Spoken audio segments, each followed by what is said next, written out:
Kami bersyukur, berterima kasih buat segala anugerah dan kebaikan-Mu yang tidak pernah habis-habisnya bagi kami Tuhan. Engkau yang senantiasa mengenyangkan kami dengan segala kebaikan dan kemurahan-Mu. Engkau yang senantiasa mengelilingi dan memagari kehidupan kami dengan anugerah lepas anugerah-Mu. Terima kasih Tuhan, kalau pada kesempatan pagi hari ini kami boleh ada di tempat ini, itu semua karena kemurahan Tuhan. Kami terus mau menikmati kasih Tuhan, kami mau terus mengalami perjumpaan secara pribadi dengan-Mu, dan kami mau senantiasa mendengarkan kebenaran firman-Mu. Terima kasih Bapakku yang baik, pagi hari ini kami siapkan hati kami untuk mendengarkan, menerima pernyataan kasih setia-Mu lewat kebenaran firman-Mu. Di dalam nama Tuhan kami Yesus Kristus. Haleluya, amin. Puji Tuhan, silakan duduk. Shalom. Puji Tuhan, Bapak Ibu yang dikasihi Tuhan, pagi hari ini kita bersama-sama terus menikmati segala kebaikannya yang tidak pernah habis-habisnya bagi kita. Amin. Dan saya percaya kita datang di tempat ini bukan karena rutinitas, bukan karena ya namanya saya orang Kristen saya datang, bukan. Tetapi kita tahu pagi hari ini, hari lepas hari kita semakin dikuatkan, hari lepas hari kita semakin diberkati, dan firman-Nya terus memerdekakan kita. Apa yang kita tidak tahu menjadi tahu, ya. Dan sehingga firman Tuhan itu bukan hanya sekedar janji, tapi firman Tuhan itu juga kita alami. Puji Tuhan, kita membaca kebenaran firman Tuhan di dalam ayat yang tidak asing lagi, di dalam Lukas pasal yang ke-19. Lukas pasal yang ke-19 ayat yang pertama sampai ayat yang ke-10. Kalau sudah dapat, kita akan baca bersama-sama Lukas pasal 19 ayat yang pertama sampai ayat yang ke-10. Kita akan baca bersama-sama, saya baca judulnya, kemudian kita akan baca bersama-sama. 1, 2, 3. Sakeus. Yesus masuk ke kota Yeriko dan berjalan terus melintasi kota itu. Di situ ada seorang bernama Sakeus, kepala pemungut cukai, dan ia seorang yang kaya. Ia berusaha untuk melihat orang apakah Yesus itu. Tetapi ia tidak berhasil karena orang banyak, sebab badannya pendek. Maka berlarilah ia mendahului banyak orang, lalu memanjat pohon ara untuk melihat Yesus yang akan lewat di situ. Ketika Yesus sampai ke tempat itu, ia melihat ke atas dan berkata, Sakeus, segeralah turun, sebab hari ini aku harus menumpang di rumahmu. Lalu Sakeus segera turun dan menerima Yesus dengan sukacita. Tetapi semua orang yang melihat hal itu bersungut-sungut. Katanya, ia menumpang di rumah orang berdosa. Tetapi Sakeus berdiri dan berkata kepada Tuhan, Tuhan, setengah dari milikku akan kuberikan kepadamu, kepada orang miskin, dan sekiranya ada sesuatu yang kuperas dari seseorang yang akan kukembalikan 4 kali lipat. Kata Yesus kepadanya, hari ini telah terjadi keselamatan kepada rumah ini, karena orang ini pun anak Abraham, sebab anak manusia datang untuk mencari dan menyelamatkan yang hilang. Amin. Puji Tuhan, Bapak Ibu Saudara sekalian, kalau menurut Bapak Ibu Saudara sekalian, kenapa Sakeus berubah? Kenapa Yesus melihat bahwa Sakeus itu berubah? Dulu kita berkata karena Sakeus itu berusaha melihat Yesus sehingga mengalami perjumpaan dengan Yesus. Tapi pada pagi hari ini kita melihat yang lain dari perspektif yang lain. Nah, seringkali kita tuh mendengar keluhan dan bisa jadi juga kita yang mengeluh karena pasangan kita, karena orang tua kita, karena anak kita yang rasanya ini ndak ngerti-ngerti, ndak berubah-berubah gitu ya. Pernah punya perasaan jengkel ndak? Sering. Pernah punya perasaan jengkel, ini kok ndak ngerti-ngerti sih, ndak berubah-berubah dari dulu tahun ke tahun gitu aja gitu ya. Ndak ada perubahan sama sekali gitu loh. Jadi tidak ada perubahan. Akhirnya seringkali kita yang muncul, kita ngomongin, coba kamu belajar berubah gitu kan. Katanya, coba kamu belajar berubah. Bagaimana kalau kamu sendiri tidak mau berubah? Ya tidak akan bisa berubah gitu. Tidak berubah, Power Rangers kali ya. Nah, seringkali kita mengeluh tentang pasangan kita, kok gitu ya. Mengeluh anak-anak kita, ini kok anak-anak sekarang kok bandel-bandel, kalau dikasih tahu itu enggak bisa sekali dua kali, kadang-kadang kita harus dengan kekerasan, nah, gitu kan. Suami kita ini juga kita tegur-tegur kok enggak ngerti-ngerti gitu ya. Sampai satu kali mungkin kita pernah berkata begini, itu pengalaman saya, sampai kita pernah berkata begini, kalau kamu enggak mau saya yang tegur, tunggu apa? Tunggu Tuhan yang tegur ya. Katanya, menurut kita kan seringkali enggak sadar gitu ya. Biar aja sudah.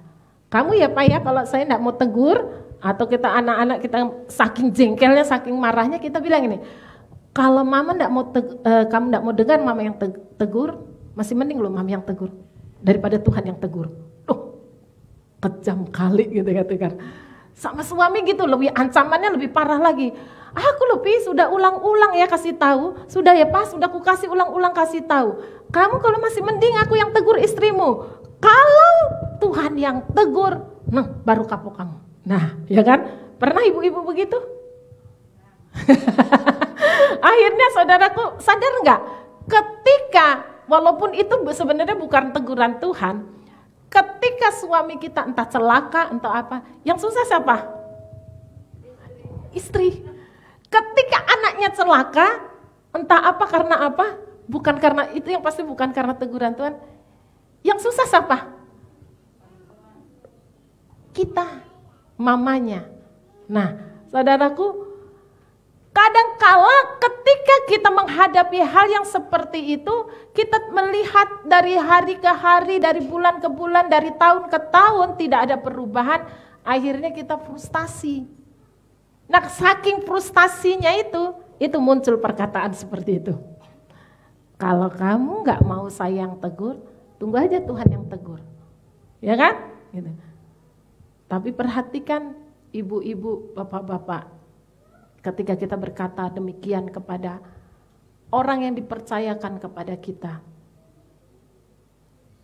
Ketika mereka mengalami sesuatu hal yang buruk, maka yang sakit kita juga. Ya kan? Dan itu tentu bukan dari Tuhan. Ya, dan tentu itu bukan dari Tuhan. Nah, pagi hari ini kita melihat bagaimana gambaran Sakius yang dibenci. Sakius itu mungkin ya dia permainannya halus lah gitu. Artinya gini, dia elit lah gitu dia. Dia perbuatannya masih elit lah gitu. Tapi dia menyengsarakan banyak orang. Ya kan, dia bekerja di kerajaan Roma dan dia menjadi pemungut cukai. Pemungut cukainya sih nggak salah. Kalau pemungut cukai salah kan perpajakan juga salah gitu.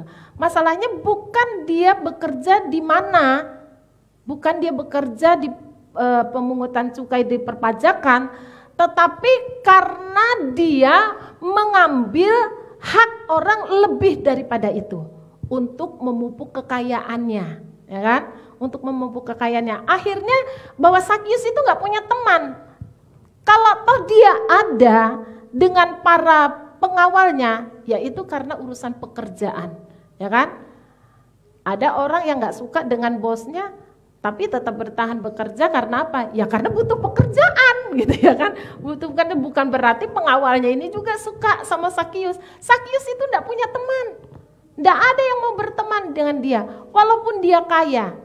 Kan sekarang banyak orang dengan memperkaya diri, dengan mengikuti zaman untuk bisa diterima gitu loh.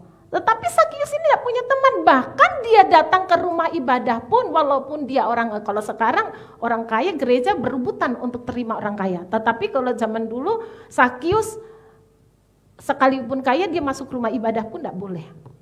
Tidak boleh. Kalau sekarang gereja pasti berebutan. Wah ini kakap ini, ini kakap nih gitu kan. Karena wah bisa ini, keren ini kalau ada orang kaya masuk di gereja kita. Kalau perlu cari orang kaya sebanyak-banyaknya gitu kan. Tapi Sakius mau masuk ke rumah ibadah aja nggak diterima. Gak terima. Padahal dia kaya. Masuk rumah ibadah gak terima.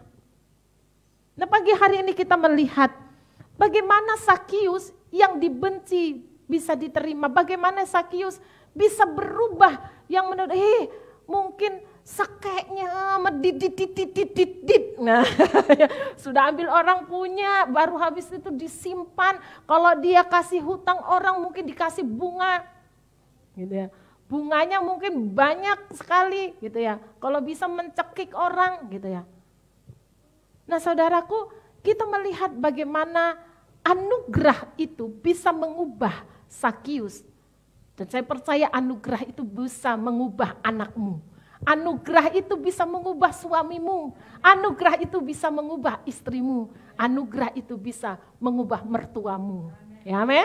Ya. Tapi kita melihat ketika di satu cerita ini di bawah dibilang Sakius waktu itu Yesus berjalan-jalan di kota Yeriko. Saya percaya bukan satu kebetulan bahwa Yesus berjalan yang ada di Yeriko itu. Lalu si Sakius ngapain? Sakius kepingin, saya percaya dia juga sudah pernah mendengar tentang Yesus. Karena apa? Dia punya teman yang namanya Matius, itu kan tukang pajak juga. Nah, tukang pajak. Dia bisa melihat bagaimana kok bisa sih Yesus yang kudus, Yesus yang baik hati, Yesus yang terkenal penuh belas kasihan. Kok bisa sih menjadikan Matius itu loh, yang tukang pajak yang menjadikan Matius temannya Sakius. Gitu. Temannya Sakius ada Matius tukang pajak juga gitu. Kok bisa? Dia kepingin cari tahu. Nah saudaraku, bahkan di situ dikatakan dia kepingin melihat Yesus, tapi terhalang oleh banyak orang. Dan sebab dia berbadan pendek. Parahnya, jadi kalau orang pendek mau lihat Yesus saja susah gitu ya. Mungkin terbanyak. Nah, seringkali juga itu terjadi, banyak orang kepingin lihat Yesus, kepingin melihat kebenaran firman Tuhan, itu terhalang banyak orang. Terhalang banyak orang di masih awas sesat loh di situ. Nah, enggak usah lihat Yesus. Padahal dia pengen tahu gitu, sudah pernah mendengar. Hanya karena masalah terbatasnya dengan orang yang ada di sekitar. Kamu berani-beraninya kamu masuk di situ. Sesat itu. Nah, mulai terhalang. Ada juga yang berkata begini, orang terhalang kepingin lihat Yesus, tetapi terhalang melihat apa? Kehidupan kita. Akhirnya muncul perkataannya apa? Bilang, ya kamu yang gereja aja begitu modelnya, gitulah. Masa kamu bawa aku ke gereja? Saudaraku, saya melihat beberapa orang dan sangat menyedihkan orang-orang yang ya bukan orang jauh dari saya gitu. Saya lihat bagaimana mereka membawa orang akhirnya menerima pasangannya itu akhirnya menikah walaupun berbeda keyakinan. Setelah itu dia yang pasangannya itu sudah menjadi satu keyakinan, tetapi ternyata suaminya tidak bisa membimbing, suaminya bahkan meninggalkan dia. Dan saya punya satu anak angkat juga yang sekarang sudah menikah dengan orang luar negeri. Itu juga begitu. Bagaimana dia dari tidak percaya Tuhan menjadi percaya Tuhan. Akhirnya karena apa? Karena melihat, tapi yang puji Tuhannya dia terus berhubungan dengan orang-orang yang dekat dengan Tuhan, menguatkan dia. Akhirnya dia tetap bertahan dengan iman kepada Yesus Kristus. Karena dia tahu itu hanya jalannya, apapun jalannya. Ketika engkau bertemu dengan Yesus, kau bertemu dengan anugerahnya, dan anugerahnya itu bisa mengubah kehidupan kita. Bapak Ibu Saudara sekalian, demikian juga dengan Sakius kepingin melihat Yesus, itu gak bisa karena orang banyak. Berapa banyak kehidupan kita yang kita katakan begini, ya salahmu sendiri, kenapa harus melihat manusia gitu kan? Lihatlah Tuhan. Ya kan kalau orang belum mengerti bagaimana mau lihat Tuhan, mereka lihat Tuhannya itu Tuhan yang ada di dalam kita. Sebab itu firman Tuhan katakan bahwa kamu adalah suratan Kristus yang terbuka. Nah kalau surat Kristus yang terbuka yang baca kan bukan cuma pribadi. Yang baca semua orang. Ya kan? Yang baca semua orang. Oh benar nih. Pribadi Yesus ada di dalam dia. Pribadi Yesus ada di dalam dia. Saudaraku, kami belajar demikian juga. Dulu kami punya, waktu masih merawat Ricci masih bayi, kami punya seorang asisten rumah tangga. Kami tidak pernah menginjilin dia. Kami tidak pernah berkata-kata apapun untuk memaksa dia berpindah agama. Kami hanya, ya dia tugasnya menjaga Ricci. Ketika kami pelayanan, dia beribadah, dia masuk gereja gitu. Tugasnya ya saya memang tidak paksa gitu. Tapi satu waktu dia datang kepada kami bilang, Bu, bolehkah aku dibaptis? Lah belajar aja, menurut saya belajar aja belum kok minta dibaptis. Iya aku udah dengar itu katanya. Udah dengar itu. Pas gendong Ricci aku dengar katanya gitu. Oke. Dan dia melihat kehidupan kami hari-hari di rumah. Saya tidak pernah, bahkan saya tidak mau begitu ya bercerita tentang siapa itu Yesus. Tunggu dia nanya. Sampai akhirnya dia minta dibaptis. Dan puji Tuhan setelah Ricci sudah mulai besar dia pulang. Saya tanya lagi ke mertua saya, bagaimana dia, apakah masih beribadah di gereja atau dia masih percaya atau dia kembali ke, oh enggak, sampai sekarang, sampai dia sudah menikah, sampai dia punya anak. Karena dia tahu dia bertemu secara pribadi dengan Yesus. Tetapi banyak orang menjadi terhalang karena kehidupan kita. Dan kita selalu berkata begini, makanya lihat Yesus, jangan lihat orang. Itu bagi orang yang sudah mengerti. Tapi bagi orang yang tidak mengerti, mereka tetap lihat kita. Mereka tetap melihat kita. Lalu di situ dikatakan juga bahwa dia berbadan pendek. Berbadan pendek ini ya bukan berarti kalau orang pendek tidak bisa lihat Yesus, orang tinggi bisa. Enggak ya, itu artinya dia punya kelemahan. Banyak orang tidak bisa berjumpa dengan Yesus karena apa? Terus melihat kelemahan-kelemahan yang adanya. Aduh, aku banyak dosanya. Aduh, kira-kira Tuhan bisa terima enggak ya? Aduh, aku ini banyak dosanya, punya kelemahan, kekurangan. Kira-kira Tuhan masih mau dengar aku enggak ya? Masih mau terima aku enggak ya? Kelemahan-kelemahan atau persoalan-persoalan yang mereka alami. Akhirnya membuat mereka tidak bisa bertemu dengan Yesus. Tapi kita lihat, waktu Sakius dia berlari, dia naik ke pohon ara. Jadi siapa yang duluan lihat Yesus? Yesusnya yang lihat Sakius atau Sakiusnya lihat Yesus? Harusnya kan kalau dipikir dia yang di atas tuh. Dia di atas lihat Yesus kan. Tapi karena tidak berani, bahkan tidak berani menegur Yesus. Tidak berani menegur Yesus. Yesus dikatakan di dalam firman Tuhan itu setibanya, itu kalau dalam terjemahan yang lain, dalam terjemahan bahasa aslinya juga dikatakan setibanya. Di situ dikatakan apa? Yang ayat yang ke-5 ya. Kita lihat ayat yang ke-5. Oh ayat yang ayat yang pertama, Yesus masuk ke kota Yeriko dan berjalan terus melintasi. Di situ ada seorang bernama Sakius, kepala pemungut zakat, dan ia seorang yang kaya. Ia berusaha untuk melihat orang apakah Yesus itu, tetapi ia tidak berhasil karena orang banyak, sebab badannya pendek. Maka berlarilah ia mendahului orang banyak, lalu memanjat pohon ara untuk melihat Yesus yang akan lewat di situ. Ketika Yesus sampai ke tempat itu, kalau dari terjemahan aslinya dikatakan setibanya, artinya sebenarnya sudah seperti direncanakan Tuhan, ya kan? Dia muter-muter, nunggu sampai Sakius ada di atas pohon. Itu artinya saudaraku, Bapa itu tetap menunggumu yang hilang, bukan Yesusnya yang hilang dari hatimu. Tetapi Bapa itu tetap menunggu engkau pulang yang tersesat, gitu lah ya. Bapa itu tetap menunggu. Ketika dia setibanya sampai di bawah pohon ara itu, apa yang dilakukan Yesus? Dia katakan, Sakius, apa?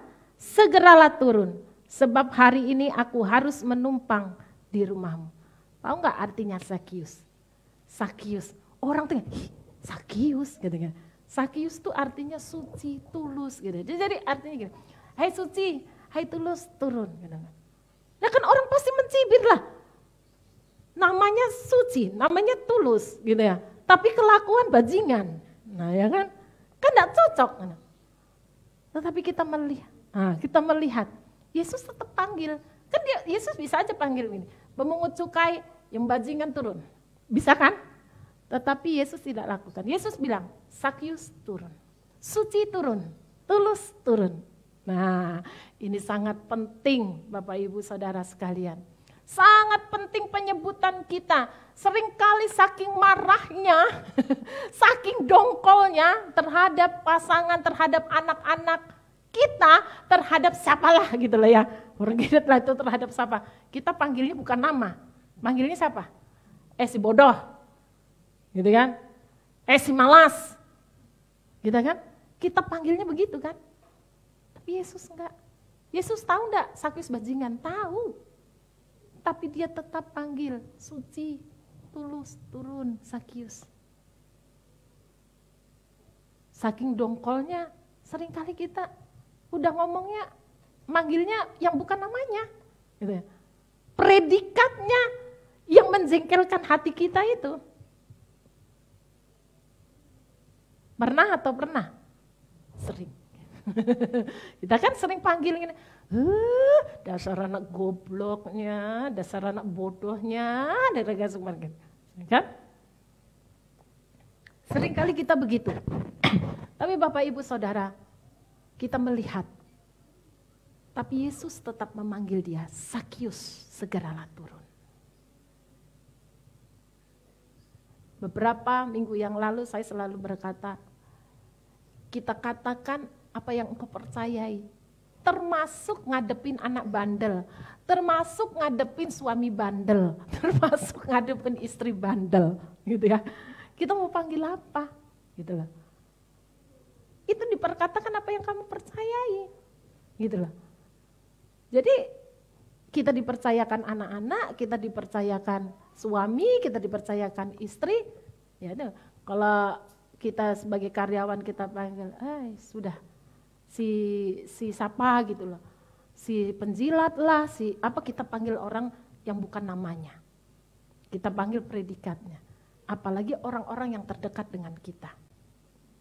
Jadi stop mengatakan hal yang demikian. Yesus saja masih mau dan masih menghargai bahwa Sakius itu, si tulus itu, si suci itu, ayo segeralah turun. Terus apa yang dilakukan Sakius? Ayat 6. Lalu Sakius segera turun dan menerima Yesus dengan sukacita. Dulu kita sering mendengar khotbah berkata begini, Yesus itu mau tinggal di rumah Sakius karena Sakius mau menerima Yesus. Tapi sebenarnya bukan itu. Justru karena orang-orang yang ada di sekitar Sakius itu tidak pernah mau menerima, tidak mau berteman dengan Sakius. Tapi Yesus mau. Penerimaan itu sangat penting. Bisa mengubah seseorang oleh karena anugerahnya, penerimaan itu sangat penting. Kita menerima bukan hanya orang yang baik. Kita menerima bukan hanya orang yang kaya. Kita menerima bukan hanya orang yang terpandang. Tetapi kita menerima sama seperti Yesus menerima kita. Ya kita juga dulu modelnya sama Sakius kan. Brengseknya walaupun beda. Ya kan? Walaupun beda, dia pemungut cukai mungkin kita enggak. Tapi mungkin kita penipu. Kita mungkin yang suka dugem, begal-begalan, yang melawan firman Tuhan sepertinya, kita juga seperti itu. Orang lain bisa berubah karena anugerah Tuhan. Lewat kehidupan kita, ketika kita bisa menerima orang lain.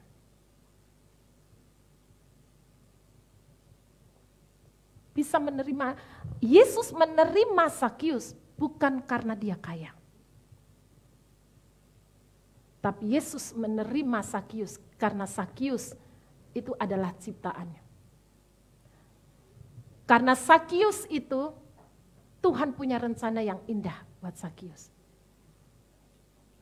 Saudaraku, seringkali orang lain, kita menuntut orang lain untuk berubah.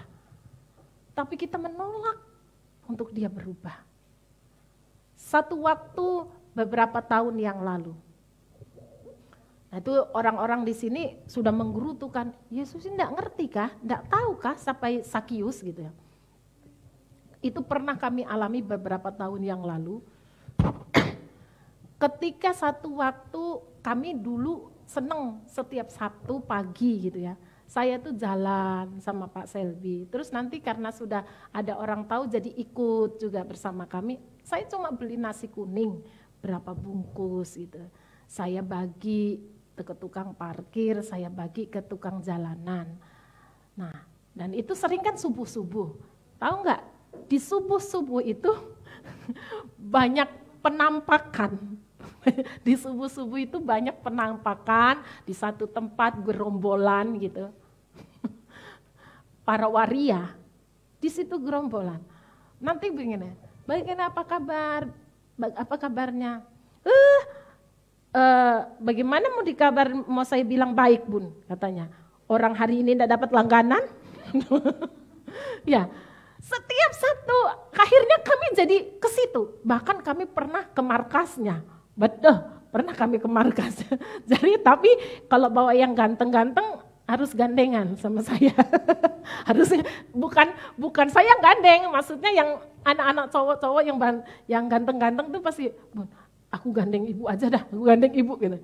Karena pasti dianuin, digodain gitu. Kalau enggak ditahan, ayo tahan sini tahan gitu. Kira-kira bagaimana mau kabar baik kalau kita tidak dapat langganan sepanjang malam bun gitu.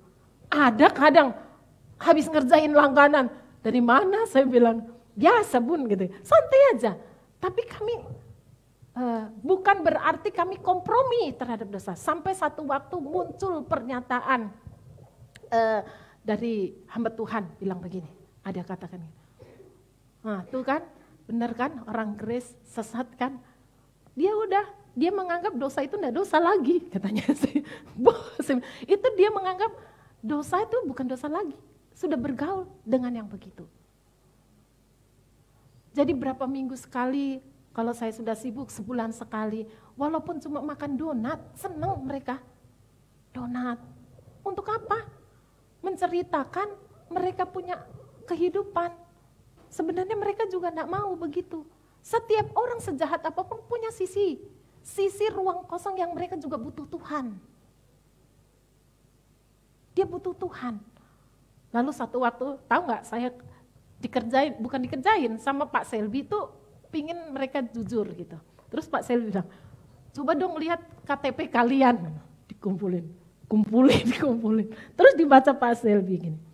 Yang namanya Hasan yang mana katanya gitu. Yang namanya Hasan. Saya Pak. Katanya saya Pak. Yang namanya ini siapa? Saya Pak. Jadi KTP kalian masih KTP cowok semua.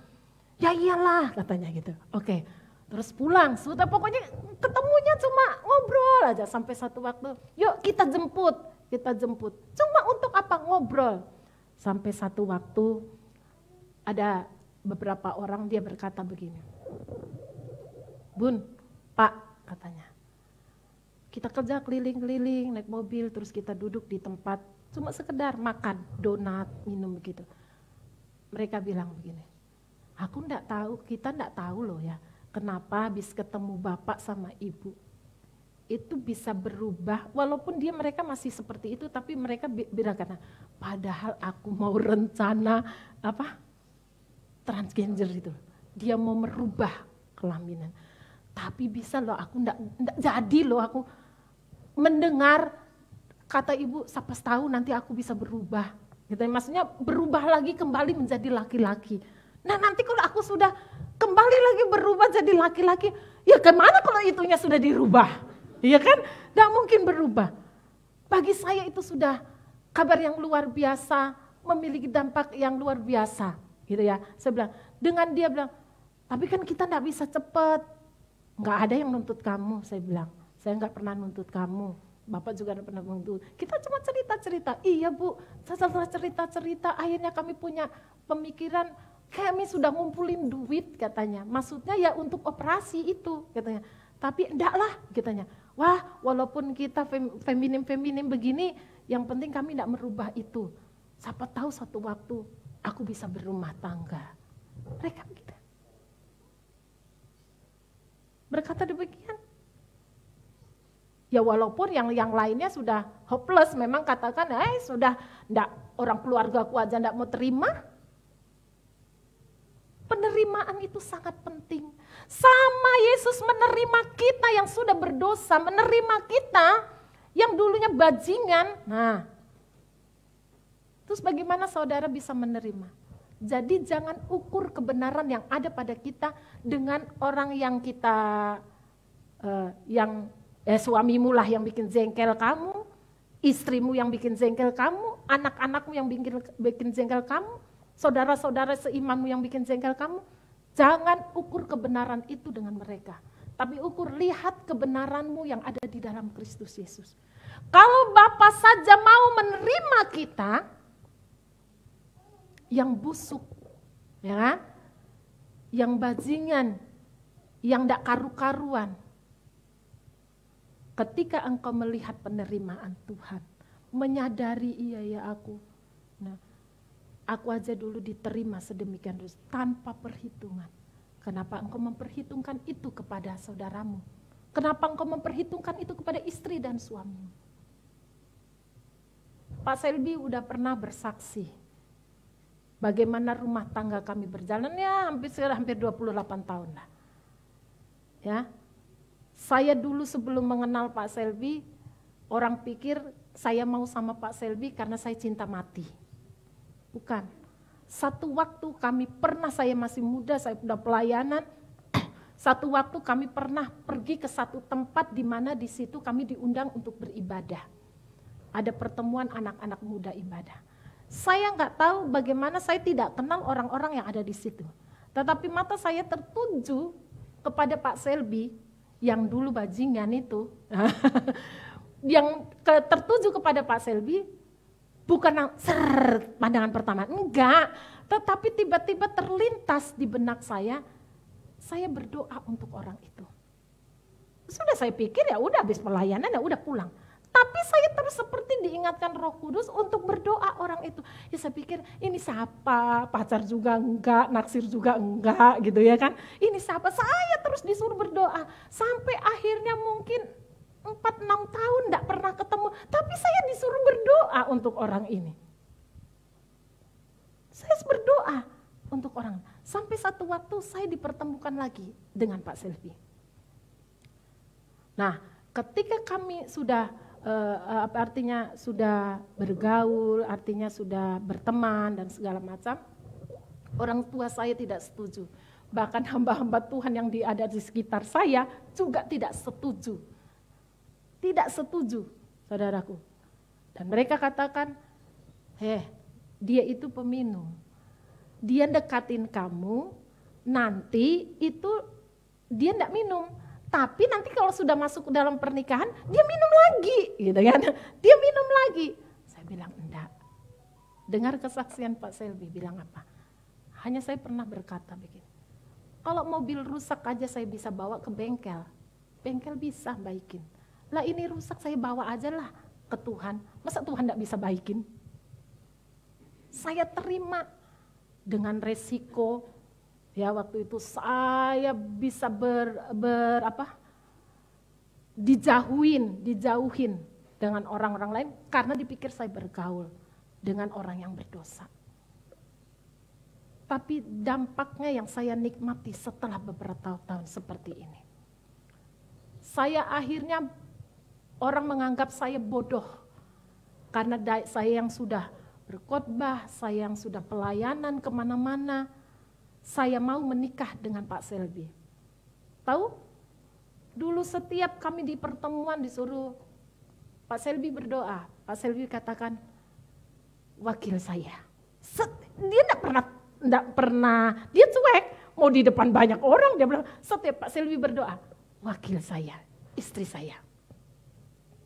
Sampai satu waktu, saya katakan begini, saya ambil keputusan dan saya percaya keputusan itu bukan yang salah dan Tuhan tetap ada anugerahnya di dalam situ. Saya ambil keputusan untuk mundur. Mundur dalam pelayanan bukan karena hanya ngurusin Pak Selby, bukan. Tapi saya ingin supaya Pak Selby tidak merasa di bawah saya. Saya dibodoh-bodohin orang. Saya dia katakan, aduh Lisda, kamu udah pelayanan, kamu udah gini, udah sini, udah Selby itu ada jauh. Gini. Bagaimana suami saya bisa berjalan sejajar dengan saya kalau dia merasa istrinya lebih rohani dan segala macam. Saya mundur. Mundur tapi bukan berarti kerohanian saya mundur. Saya mundur dari pelayanan. Saya terus berjalan bersama dia, belajar bersama dia, terus sampai satu waktu ada satu hamba Tuhan berkata begini. Dia panggil, hamba Tuhan ini tidak kenal saya, tidak kenal keluarga kami. Dia dari India. Dia bisa sebut namanya Pamela.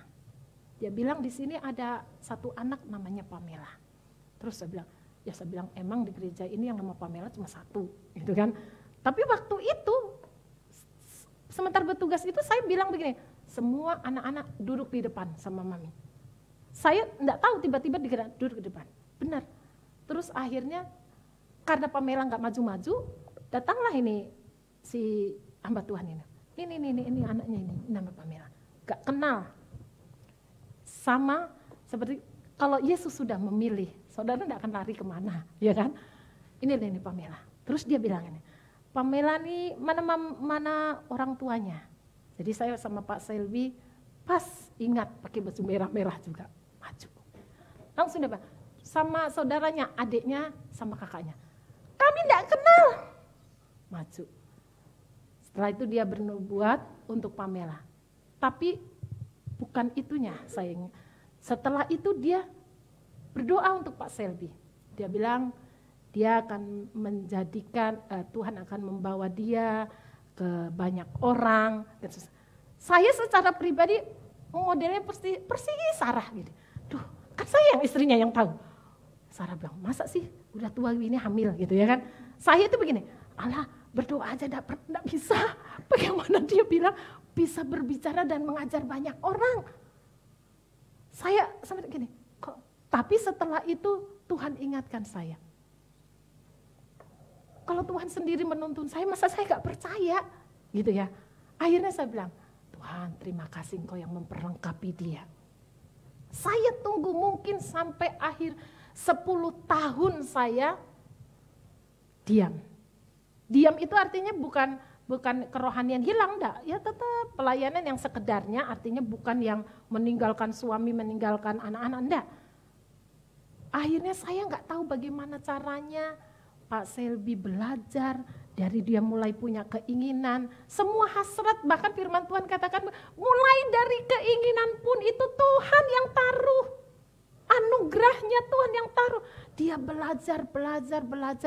Tiba-tiba saya seperti mimpi, bahkan anak-anak saya seperti mimpi. Anak saya Kiki berkata, anak yang cuek aja dibilangin, enggak percaya itu aku papiku, katanya. Enggak percaya itu papiku yang ngomong itu, katanya. Ketika dia mengajar, dia berkhotbah, saya saja terheran-heran gitu loh.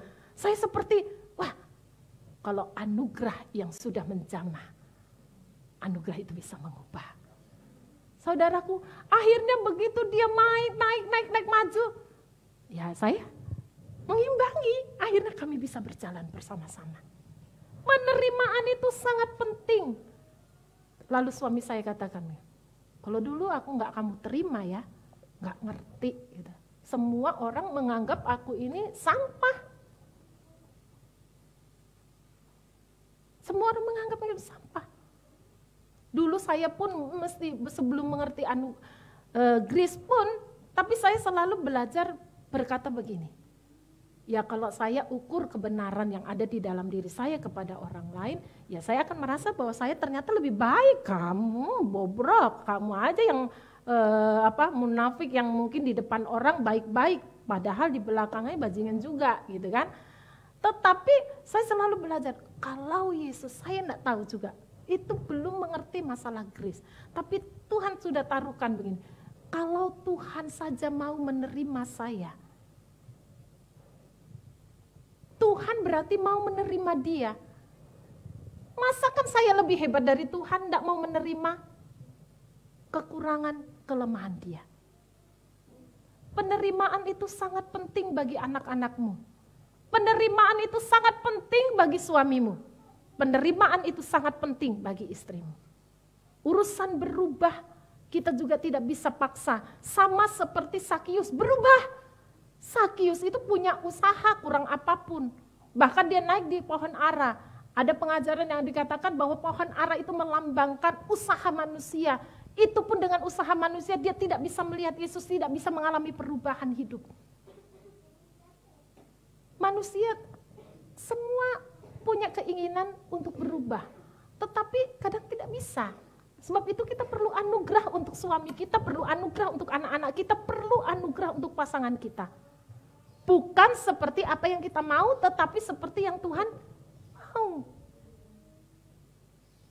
Sebab itu terima, ya. Nerimanya bukan karena dia banyak duitnya, nerimanya bukan karena dia cantik atau cakepnya, menerima termasuk di dalam segala kekurangannya.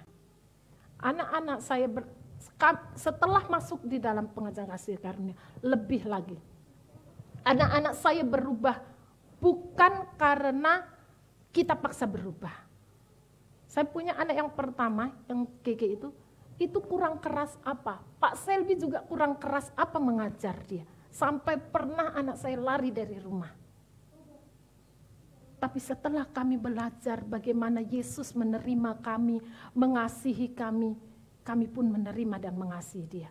Sampai satu waktu dia menghilangkan ATM, dia bilang, Mami, Papi, gimana sorry ya ATM-nya hilang. Saya udah pikir, dia pikir Mami papinya marah. Dan saya lebih heran lagi ketika Pak Selby bilang, apa-apa, ATM masih bisa dicari. Tapi kamu tidak bisa, katanya. ATM. Sejak itu, hanya sekilas itu doang, masalahnya kecil doang. Sejak itu anak saya berubah. Sejak itu anak saya berubah. Hanya karena menghilangkan ATM, dia menjadi berubah. Lebih menghormati kami, lebih lagi care, yang dulu anaknya cuek, yang anaknya bantah, anaknya melawan. Maminya masih mending, papinya dia lawan sampai dia bisa lari dari rumah. Tapi sejak hanya kecil dia pikir gini, ya Tuhan katanya, papi gue heran, artinya gini, enggak marah. Itu kan penting ATM untuk kehidupannya dia di sana. Papiku aja enggak marah. Sampai dia, maaf ya Mami untuk menyusahkan Mami, menyusahkan Papi. Enggak. Itu tahu enggak, Pak Selby bisa enggak marah pun, lagi mandi. Pak Selby lagi mandi. Duh, ATM ini anak ini, sempat gitu. Tapi tiba-tiba Tuhan mengajar dia. Kalau kamu berbuat salah aja aku enggak marah, kenapa kamu harus marah terhadap anakmu? Apakah uang itu, apakah ATM itu lebih berharga dari anakmu? Dan hanya persoalan yang sepele, tidak marah gara-gara ATM hilang. Sejak itu anak saya berubah. Lebih sopan, lebih menghormati, lebih menghargai orang tuanya. Jadi penerimaan itu sangat penting Bapak Ibu Saudara sekalian. Terima mereka bukan karena engkau berkompromi. Terima mereka karena engkau pun diterima oleh Tuhan. Karena engkau pun diterima oleh Tuhan. Amin. Jadi saudaraku, jangan ukur kebenaran kita dengan orang yang kita katakan itu masih tersesat. Saudara juga ada dulu tersesat juga. Karena anugerah aja yang menjamah sehingga saudara tidak tersesat. Nah, saudaraku. Jadi mintalah anugerah, mintalah kepada Tuhan anugerahnya menjamah. Karena aturan tidak akan mengubah seseorang. Tapi yang mengubah adalah anugerah itu mengubah hati daripada Sakius. Sehingga kelakuannya menjadi berubah. Tapi kalau orang lain dipaksa berubah kelakuannya, itu hanya sifatnya sementara. Ya kan? Sifatnya sementara, mungkin setahun 2 tahun, nanti ketemu bajingan-bajingan lagi, tak ikut lagi bajingan.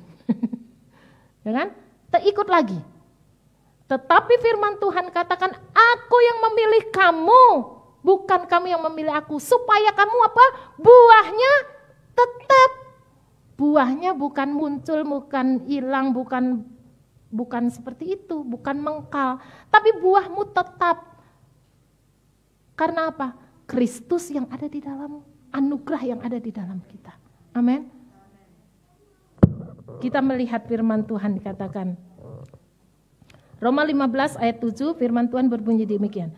Sebab itu terimalah satu akan yang lain, sama seperti Kristus juga telah menerima kita untuk kemuliaan Allah, ya kan?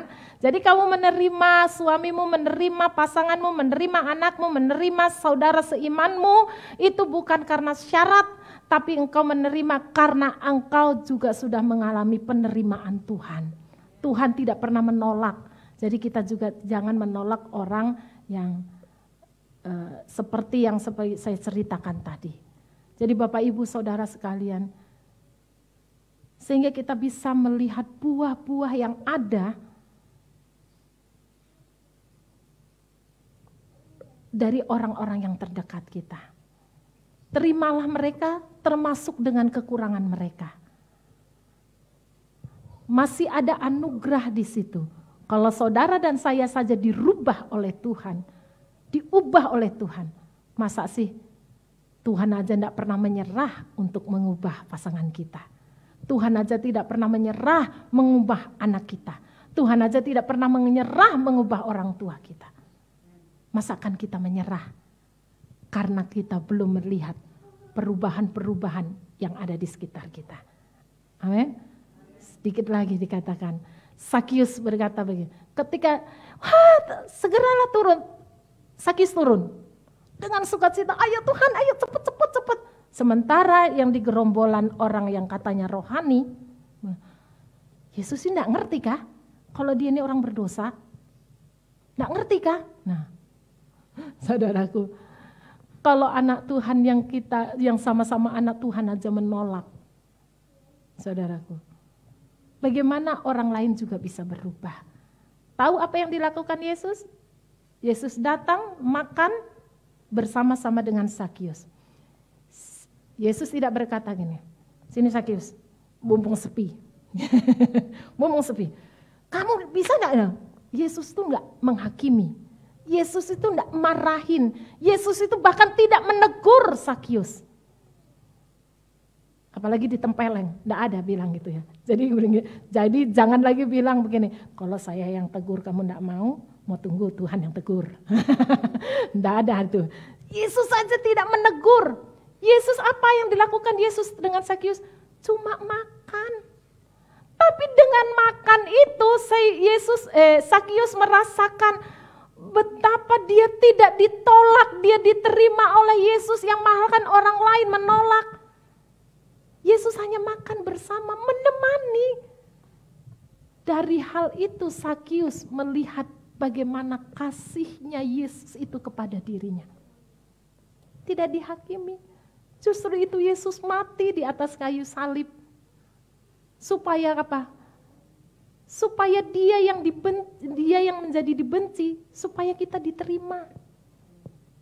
Supaya dianya yang tidak berdosa menjadi berdosa, supaya kita dibenarkan. Lalu siapa saudara menghakimi pasanganmu? Siapa saudara menghakimi saudara-saudara seiman? Siapa saudara menghakimi orang yang mungkin menjengkelkan saudara? Yesus tidak menghakimi. Bahkan tidak menegur. Tapi lihat dampaknya. Apa yang dilakukan Sakius? Tuhan, setengah dari hartaku akan kuberikan kepada orang miskin. Dan sekiranya ada orang yang kupalak, ya kan? Kupalak, berapa kali lipat? 4 kali lipat. Lebih jauh aturannya dari hukum Taurat. Hukum Taurat itu misalnya orang utang 100 juta, kembalinya 120 juta. Ya kan? Tetapi dia melakukan ini berapa? Kalau 100 juta jadi 400 juta. Lebih. Ketika anugerah mengubah seseorang, tidak usah kau suruh berbuat baik, dia akan bahkan lebih berbuat baik dari kita. Tidak usah dipaksa-paksa kasih persembahan. Ketika anugerah Tuhan yang mengubah hatinya, saudaraku, dia akan memberi lebih dari itu. Kita tidak perlu menuntut, Yesus tidak menuntut. Tetapi Sakius merasakan kasihnya yang luar biasa itu mengubah hatinya. Ketika hatinya berubah, maka kelakuannya juga berubah. Ketika hatinya berubah, kelakuannya juga berubah. Jadi percuma kalau Bapak Ibu Saudara menyuruh, mendidik, menerapkan kekerasan bagi keluarga kita, bagi perkumpulan kita, bahwa nih didikan yang keras itu bikin mengubah. Itu hanya sifatnya sementara. Tapi ketika seseorang dijamah anugerah Tuhan, dia akan berubah dan buahnya tetap tidak tergoyahkan oleh apapun. Amin. Sebagai kata penutup, dengan menyadari Bapa telah menerima kita, bahkan dalam keadaan seburuk apapun, itu akan membuat kita mudah menerima orang lain. Amin. Dengan menyadari Bapa telah mengampuni kita, kita dengan mudah mengampuni orang lain. Pengampunan itu orang bilang adalah ibu tidak mengalami, jadi ibu enak ngomong. Pengampunan itu susah. Ketika engkau susah mengampuni, terus orang bilang begini, maka berkat Tuhan tertutup. Gak ada hubungannya. Terus kalau selamanya kita bisa bilang kita mengampuni, bahwa hati kita tidak mengampuni, berarti kita tidak layak dong terima berkat. Ya karena fokusnya kepada diri kita.